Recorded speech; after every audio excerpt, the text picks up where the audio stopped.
കർത്താവിൻ്റെ നാമം വാഴ്ത്തപ്പെടുമാറാകട്ടെ. ദൈവം തരുന്ന ഓരോ അവസരങ്ങൾക്കായിട്ട് കർത്താവിനെ നമുക്ക് സ്തുതിക്കണം.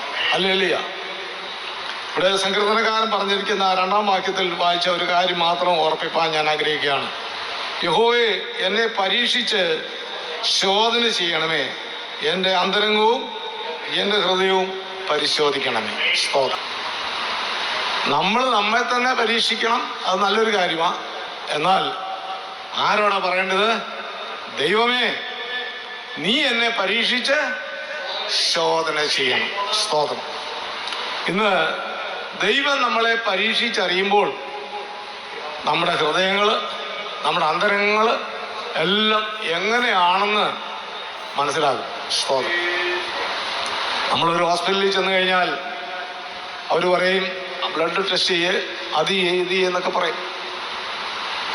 അതിൻ്റെ ഒരു കാര്യം, അതിൻ്റെ യഥാർത്ഥമായ രോഗം എന്താണെന്ന് കണ്ടുപിടിക്കുന്നതിന് വേണ്ടി. സൂപ്പർഫിഷ്യലായിട്ട് പല കാര്യങ്ങൾ പറയും, ഡോക്ടറും പറയും അത് ഇതായിരിക്കാന്നൊക്കെ പറയും.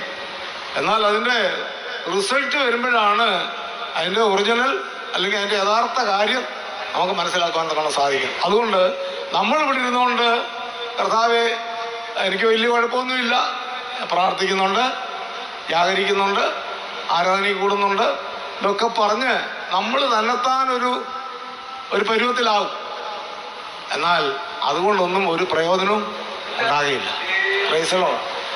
സങ്കീർത്തനക്കാരൻ പറയുന്നത്, യഹോവേ, എന്നെ പരീക്ഷിച്ച് ഒന്ന് ശോധന ചെയ്യണമേ. ഇന്ന് ദൈവത്താൽ ശോധന ചെയ്യപ്പെട്ടവരായി നമ്മുടെ കുറവുകളെ കണ്ടെത്തി നമുക്ക് എന്തെല്ലാം കാര്യങ്ങൾ ദൈവത്തോട് പറയാനുണ്ടോ അതൊക്കെ പറയാനുള്ള ഒരു സന്ദർഭമാണ്.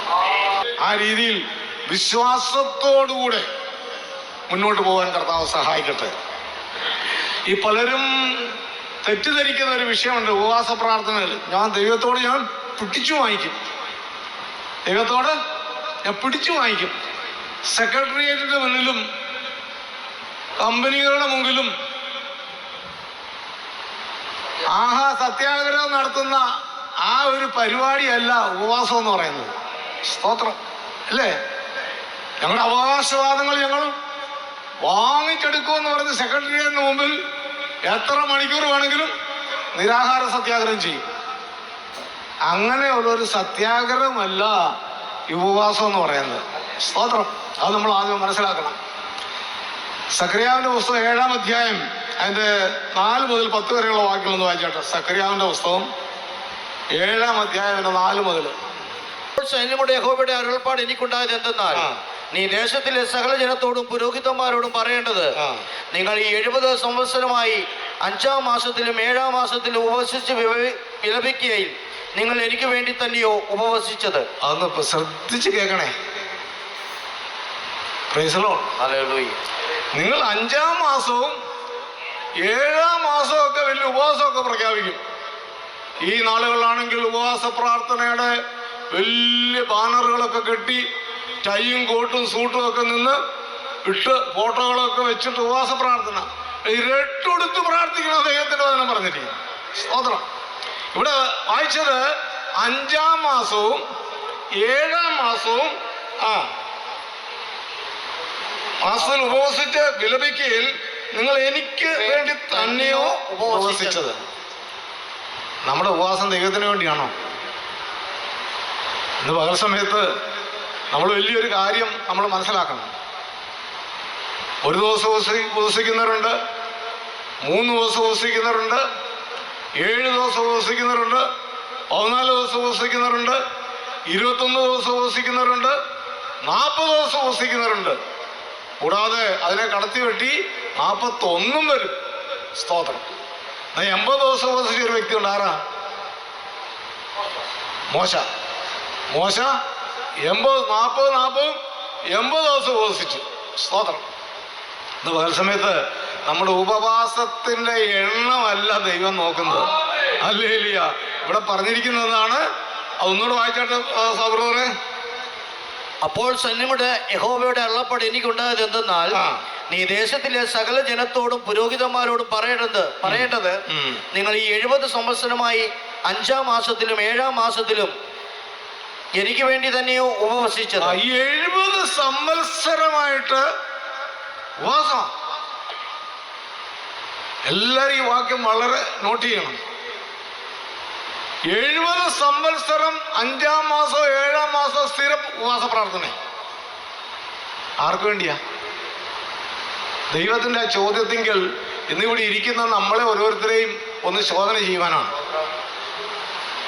നമ്മൾ ഓരോരുത്തരും ഉപവാസ പ്രാർത്ഥനയ്ക്ക് വേണ്ടി നമ്മുടെ അവകാശവാദങ്ങൾ ഞാൻ പ്രാപിച്ചെടുക്കും, പ്രാർത്ഥിച്ചെടുക്കും എന്നുള്ള ആ ഒരു ദൃഢനിശ്ചയത്തോടു കൂടിയാ വന്നെങ്കിൽ തെറ്റിപ്പോയി. സ്തോത്രം. Praise the Lord. നമ്മൾ ദൈവത്തിന് മുമ്പായി സ്വാഗതം ചെയ്യാനോ സ്ട്രൈക്ക് ചെയ്യാനൊന്നുമല്ല. എന്താ വായിച്ചത്? ദൈവമേ, നീ എന്നെ ഒന്ന് ശോധന ചെയ്തറിയണമേ. സ്തോത്രം. നാം ദൈവത്തിൻ്റെ സന്നിധിയിൽ വരുമ്പോൾ നമ്മളെ തന്നെ ഒന്ന് ശോധന ചെയ്യുവാനുള്ള ഒരവസരമായിട്ട് ഇതിനെ കണക്കാക്കണം. വായിച്ചിട്ട് താഴോട്ട്, നിങ്ങൾ ഭക്ഷിക്കുമ്പോഴും പാനം ചെയ്യുമ്പോഴും നിങ്ങൾ തന്നെയല്ലോ ഭക്ഷിക്കുകയും പാനം ചെയ്യുകയും ചെയ്യുന്നത്. മതി. ഉപവസിച്ചാലും ഉപവസിച്ചില്ലേലും ആർക്കാ? നമുക്ക് വേണ്ടി തന്നെ. സ്തോത്രം. ദൈവം ചോദിക്കുന്നത്, നിങ്ങൾ ആർക്ക് വേണ്ടിയാ ഉപവസിക്കുന്നത്? എന്ത് വിഷയത്തിന് വേണ്ടിയാ? നമുക്കറിയാം, ദൈവം മനുഷ്യവർഗത്തെ സൃഷ്ടിച്ച ശേഷം ആദമിനെയും ഹവ്വയെയും വളരെ പ്രതീക്ഷയോടുകൂടിയായിരുന്നു ദൈവം അവരെ സൃഷ്ടിച്ചത്. എന്നാൽ അവർ തെറ്റിപ്പോയി. ദൈവത്തോടു കൂടെ വസിക്കുന്നതിന് വേണ്ടി ഉപവസിക്കുക എന്നുള്ളത് അതിൻ്റെ അർത്ഥം. ഇവിടെ വസിക്കണം. സ്തോത്രം. ദൈവത്തോടു കൂടെ വസിക്കണം. ഈ വാസം ഇല്ലാതെ ആയതിൻ്റെ വെളിച്ചത്തിലാണ് അവസാന നാളിൽ പറയുന്നത്, ഇതാ മനുഷ്യരോടുകൂടി ദൈവത്തിൻ്റെ കൂടാരം ഇറങ്ങി ദൈവത്തോടുകൂടി വസിക്കും, മനുഷ്യരോടുകൂടി വസിപ്പാൻ തക്കണം. അപ്പോൾ നാം ഉപവസിക്കുകയും പ്രാർത്ഥിക്കുകയും ചെയ്യുമ്പോൾ നാം എവിടെയായിരിക്കും? ദൈവത്തിന് പ്രസാദകരമായ ദൈവത്തോട് കൂടെ ആയിരിക്കണം. ദൈവമേ, ഞാൻ ഇന്നിവിടെ കടന്നു വന്നിരിക്കുന്നത് മൂലം ദൈവത്തിന് എന്താ പ്രയോജനം? ദൈവം അതാ ചോദിക്കുന്നത്. നിങ്ങൾ 7-ാം മാസവും 5-ാം മാസവും ഒക്കെ സ്ഥിരം ഉപവാസം പ്രഖ്യാപിക്കുകയാണ്. എന്നാൽ അതുകൊണ്ട് നിങ്ങൾക്ക് തന്നെ ഇല്ലേ പ്രയോജനം? എനിക്കെന്നാ പ്രയോജനം? പകൽ സമയത്ത് നമുക്ക് ദൈവത്തോട് പ്രാർത്ഥിക്കാം, കർത്താവേ, നീ എന്നെ ഒന്ന് ശോധന ചെയ്തറിയണമേ. ഹല്ലേലൂയ. ദൈവത്തിന് ഞങ്ങളോട് ഈ ഉപവാസ പ്രാർത്ഥനയിലൂടെ നമ്മൾ പ്രാപിച്ചെടുക്കേണ്ട മറ്റു പല കാര്യങ്ങളുണ്ട്. ഹല്ലേലൂയ. ഒന്ന്, ഈ ഉപവാസ പ്രാർത്ഥന മൂലം ദൈവത്തിൻ്റെ മുൻപാകെ നമ്മളെ ശോധന ചെയ്ത് അറിയുമ്പോൾ നമ്മുടെ പാപങ്ങളുടെ വലിയൊരു ലിസ്റ്റ് ദൈവം നമുക്ക് തരും. സ്തോത്രം. പാപബോധം ഉളവാക്കുന്നതായിരിക്കണം എന്ത്? ഉപവാസ പ്രാർത്ഥന. സ്തോത്രം. ആ പാപബോധം ഉളവായി കഴിയുമ്പോൾ, അതായത് ദൈവവചനത്തിൽ കൂടെ കർത്താവിൻ്റെ ദാസന്മാരെ ശുശ്രൂഷിക്കുന്ന സമയത്ത് വചനം കേട്ടവരുടെ കുത്തുകൊണ്ടെന്ന് പറയുന്നത്. അപ്പോൾ അതെന്താണ്? പാപബോധമാണ്. ആ പാപബോധം ഉണ്ടായി കഴിയുമ്പോൾ ദൈവത്തിൻ്റെ സന്നിധിയിൽ അനുദപിക്കും. സ്തോത്രം. സ്തോത്രം. അതാണ് ദൈവം നമ്മളെക്കുറിച്ച് ആഗ്രഹിക്കുന്നത്. നമ്മുടെ കുറവുകളെ ദൈവത്തിൻ്റെ സന്നിധിയിൽ ഏറ്റുപറയുമ്പോൾ, ഞാൻ ഒന്നുമില്ല എന്ന് പറയുമ്പോൾ ദൈവം നമ്മെ ചിലതാക്കി തീർക്കും. ദൈവത്തിന് എന്നോട് സ്തോത്രം. ഹല്ലേലൂയ. വലിയ ജെന്റിൽമാരെ പോലെ ദൈവത്തിൻ്റെ സന്നിധിയിൽ കടന്നു ഒന്നും പരീക്ഷൻ്റെ പ്രാർത്ഥന പോലെ ആവത്തുള്ളൂ. ഹല്ലേലൂയ. നാളെ ചുങ്കക്കാരൻ എന്താണ് ചെയ്തത്? അവമാറത്തടിച്ച് ദൈവസന്നിധിയിൽ പ്രാർത്ഥിച്ചു. അവൻ നീതി കിട്ടിയവനായിട്ട് പോയി അവൻ ഇടയായി തീർന്നു. ഇന്ന് പകൽ സമയത്ത് നമ്മൾ ഏതോ വലിയ കാര്യം, ഞങ്ങൾ 10 ദിവസം ഉപവസിച്ച പാർട്ടികളോ ഫുൾ ടൈം പ്രാർത്ഥിച്ച ഉപവസിച്ച എന്നൊക്കെ പറഞ്ഞ് നമ്മൾ ക്രെഡിറ്റ് എടുക്കേണ്ടതിനല്ല. 5-ാം മാസവും 7-ാം മാസവും നിങ്ങൾ 40-70 വർഷം കൊണ്ട് നിങ്ങൾ ഉപവസിച്ച് ആർക്ക് വേണ്ടിയാ? ആ ഒരു ചിന്ത ഇന്ന് പകൽസം നമുക്കുണ്ടായിരിക്കണം. ഹല്ലേലൂയ. ഞാൻ ഉപവസിക്കുന്ന ആർക്ക് വേണ്ടിയാണ്? ദൈവപ്രസാദത്തിന് വേണ്ടിയാണോ?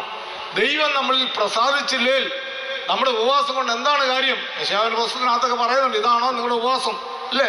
ദേവാസന്മാരത് പിന്നത്തിലൊക്കെ വിവരിക്കുന്നു. ഞാൻ പൂർണ്ണമായിട്ട് വിശ്വസിക്കുന്നു. ആത്മാവിൻ്റെ ശക്തിയും ബലവും ഈ ഉപവാസ പ്രാർത്ഥനയിലൂടെ നമുക്ക് പ്രാപിച്ചെടുക്കണം. അതാണ് ഏറ്റവും വലിയ. ഹല്ലേലൂയ. ഒന്നാമത്തെ കാര്യം, ദൈവത്തിൻ്റെ സന്നിധിയിൽ വന്നു കഴിയുമ്പോൾ നമുക്ക് ദൈവത്തെ സ്തുതിപ്പാനിടയാക്കി. അതാണ് ദൈവം നമ്മളിൽ നിന്ന് ആദ്യമായിട്ട് സ്തുതികളിൽ മേൽ വസിക്കുന്ന ദൈവം.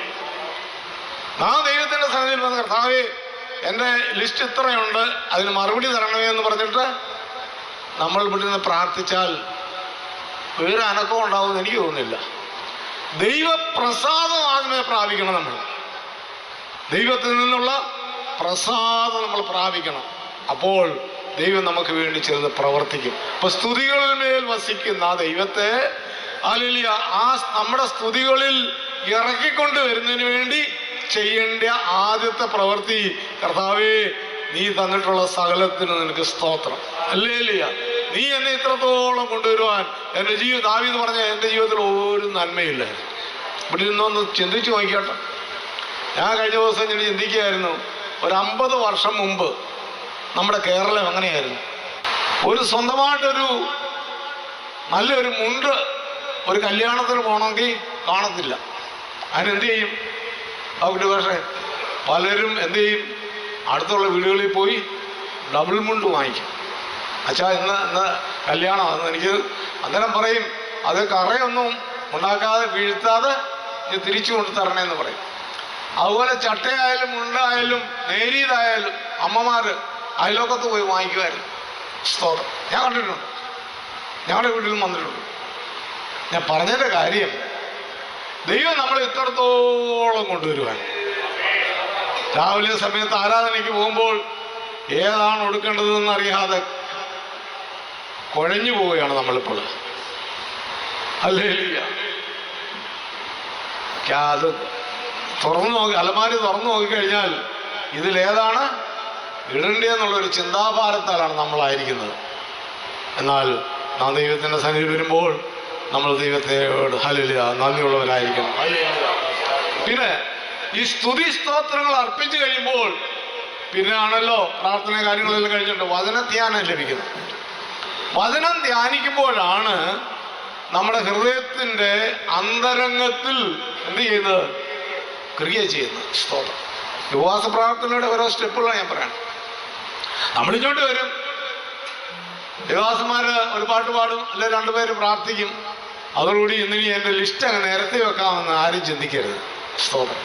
അവിടെ ദൈവം ഒന്നും പ്രവർത്തിക്കത്തില്ല. ആദ്യമേ കർത്താവേ ആ സ്തുതിസ്തോത്രങ്ങൾ അർപ്പിക്കുമ്പോൾ ചെയ്യേണ്ടത്, ദൈവമേ നമ്മൾ സങ്കീർത്തനത്തിൽ വായിച്ച പ്രകാരം നീ എന്നെ ഒന്ന് ശോധന ചെയ്യണം. സ്തോത്രം. നമ്മൾ ശോധന ചെയ്ത് ഞാൻ നിഷ്കളങ്കരെന്ന് ഉറപ്പ് വരുത്തിയതിന് ശേഷം മാത്രമേ എന്ത് ചെയ്യാൻ പാടുള്ളൂ? ദൈവത്തോട് നമ്മൾ അപേക്ഷകൾ സമർപ്പിക്കാൻ സാധിക്കുന്നു. നമ്മൾ ഈ ജോലിക്കൊക്കെ അപേക്ഷകൾ കൊടുക്കുമ്പോൾ അന്നേരം അറിയി നീ വന്ന് ജോലി ജോയിൻ ചെയ്തു എന്നാരും പറയത്തില്ല. എന്താ പറയുന്നത്? ഞങ്ങളിന്ന് ഒന്ന് പരിശോധിച്ച് നോക്കട്ടെ, നീ അതിന് എലിജിബിൾ ആണോ എന്നുള്ള ഒന്ന് ശോധന ചെയ്യും. ഇതേ രീതിയാണ് ദൈവവും. ആ ദൈവത്തിൻ്റെ സന്നിധിയിൽ അപേക്ഷകളുമായിട്ടൊക്കെ പോവുകയാണ്. നമ്മൾ ഈ പ്രാർത്ഥന എന്ന് പറയുന്നത് വൺ വേ ട്രാഫിക്കാണല്ലോ. നമ്മുടെ ഈ ദൈവത്തോട് പ്രാർത്ഥിക്കുന്ന പ്രാർത്ഥനയെല്ലാം ഒരു വൺ വേ ട്രാഫിക്കാ. ദൈവമേ ഇതെല്ലാം നീ അങ്ങ് ഏറ്റോണെന്ന് ദൈവം മറുപടി തരുമ്പോഴത്തേന് നമ്മൾ കൂർക്കം വലിച്ച് ഉറക്കുമായിരിക്കും. സ്തോത്രം. ഹല്ലേലൂയ. ദൈവമക്കളെ, നമ്മുടെ ജീവിതത്തിൽ ഒരു ശോധനയ്ക്കുള്ളൊരു ദിവസമായിട്ട് ഈ പ്രാരംഭ ദിവസം തീരട്ടെ. ഹല്ലേലൂയ.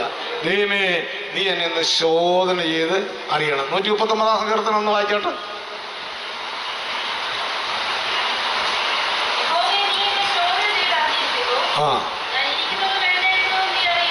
യഹോവേ നീ എന്നെ ശോധന ചെയ്ത് അറിഞ്ഞിരിക്കുന്നു. Praise the Lord. ഞാൻ ഇരിക്കുന്നതും എഴുന്നേൽക്കുന്നതും നീ അറിയുന്നു. അങ്ങനെ അറിവുള്ള ഒരു ദൈവത്തിന് മുൻപാകെ എന്താ നമ്മൾ ചെയ്യേണ്ടത്? നമ്മളെ തന്നെ ശോധന ചെയ്യുവാൻ ഈ പ്രാരംഭ ദിവസത്തിൽ നമ്മൾ വലിയ കാര്യങ്ങളൊന്നും സാധിച്ചു പോയില്ലെങ്കിൽ തന്നെയും ദൈവസന്നിധിയിൽ നമ്മളെ ഒന്ന് ശോധന ചെയ്യാൻ ഏൽപ്പിച്ചു കൊടുക്കാം.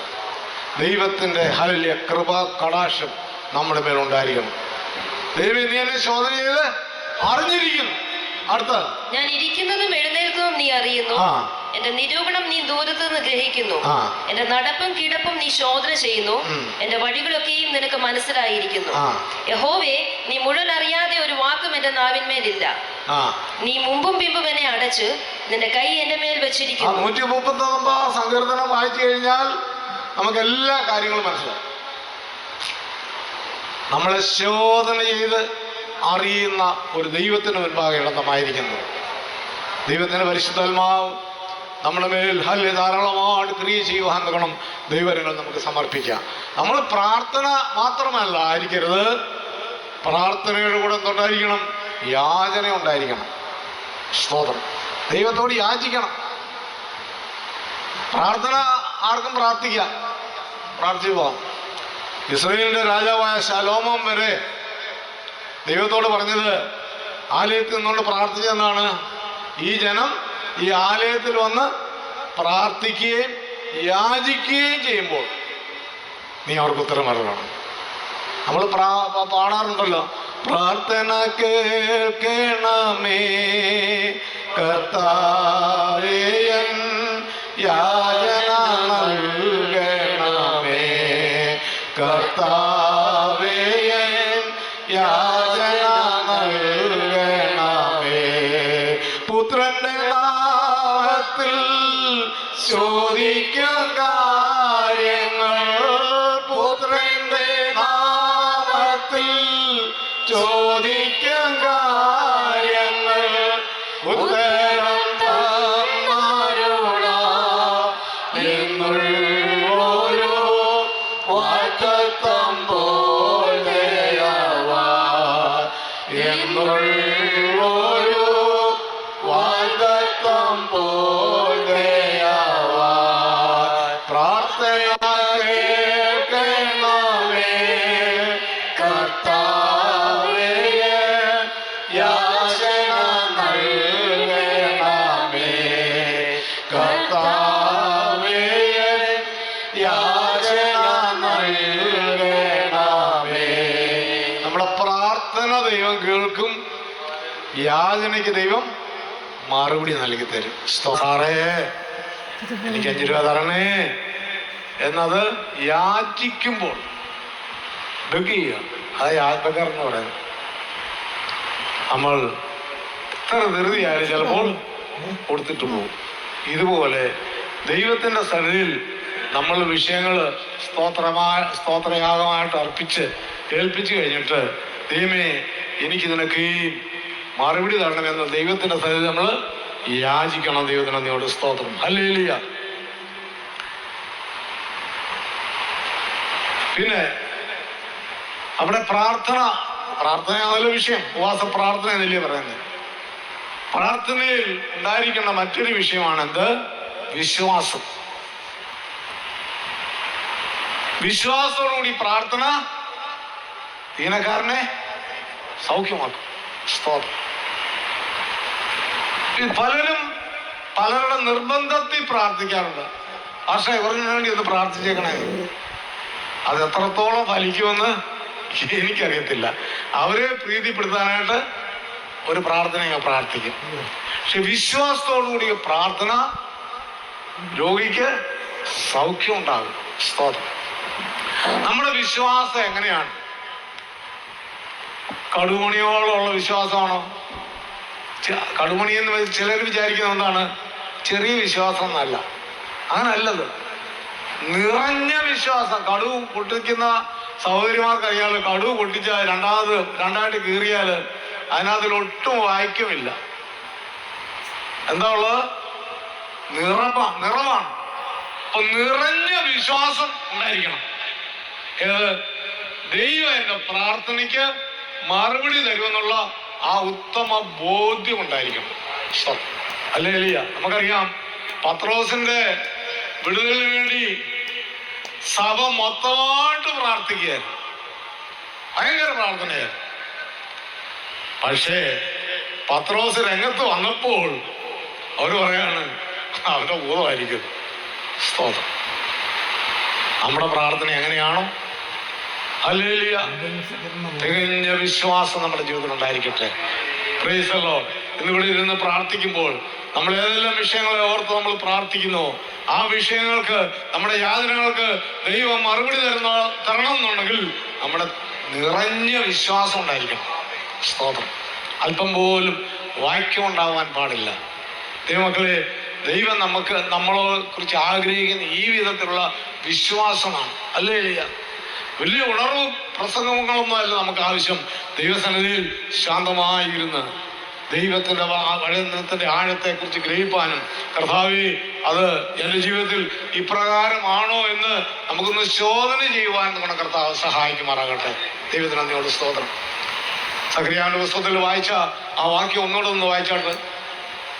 അപ്പോൾ സൈന്യങ്ങളുടെ യഹോവയുടെ അരുളപ്പാട് എനിക്കുണ്ടായത് എന്തെന്നാൽ, നീ ദേശത്തിലെ സകല ജനത്തോടും പുരോഹിതന്മാരോടും പറയേണ്ടത്, നിങ്ങൾ ഈ 70 സംവത്സരമായി 5-ാം മാസത്തിലും 7-ാം മാസത്തിലും ഉപവസിച്ച വിലപിക്കയിൽ നിങ്ങൾ എനിക്ക് വേണ്ടി തന്നെയോ ഉപവസിച്ചത്? മതി.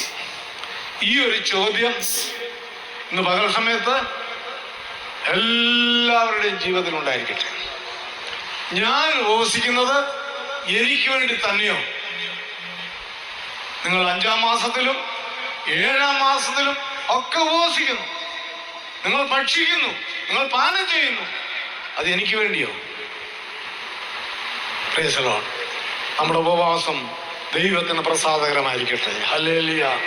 ദൈവമക്കളെ, നമ്മളെ ദൈവം നടത്തുന്ന വഴികൾക്കാണ് നമുക്ക് ദൈവത്തെ സ്തുതിക്കാം. ഞാൻ എൻ്റെ വാക്കുകളോട് അവസാനിപ്പിക്കുകയാണ്. കർത്താദാസം വരുന്നിടം വരെ സൃഷ്ടിപ്പാനോട് പറഞ്ഞിരുന്നു, താൻ വന്നു. ഇനിയുള്ള സമയങ്ങളൊക്കെ നമ്മുടെ ജീവിതത്തിൽ അത് അനുഗ്രഹത്തിന് കാരണമായി തീരട്ടെ. ദൈവദിനത്തിൽ കൂടി കർത്താവിൻ്റെ ദാസന്മാരിൽ കൂടി ദൈവം നമ്മളോട് സംസാരിക്കട്ടെ. നമ്മളെ ഒന്ന് ശോധന ചെയ്ത് അറിയുവാൻ നോക്കണം. നമുക്ക് ദൈവങ്ങളിലേക്ക് ഏൽപ്പിക്കാം. കർത്താവേ, എന്നെ ശോധന ചെയ്ത് എന്നതിൻ്റെ പോലെ അറിയണമേ. വ്യസനത്തിലുള്ള മാർഗം എന്നെ നോക്കി ശാശ്വതമായ മാർഗത്തിലേക്ക് എന്നെ വഴി നടത്തണമെന്നുള്ള ആ പ്രാർത്ഥനയോട് ദൈവസന്നിധിയിലായിരിക്കാം. ദൈവമായ കർത്താവ് നമ്മളെ ഏവരെയും ഈ വചനത്താൽ അനുഗ്രഹിക്കുമാറാകട്ടെ.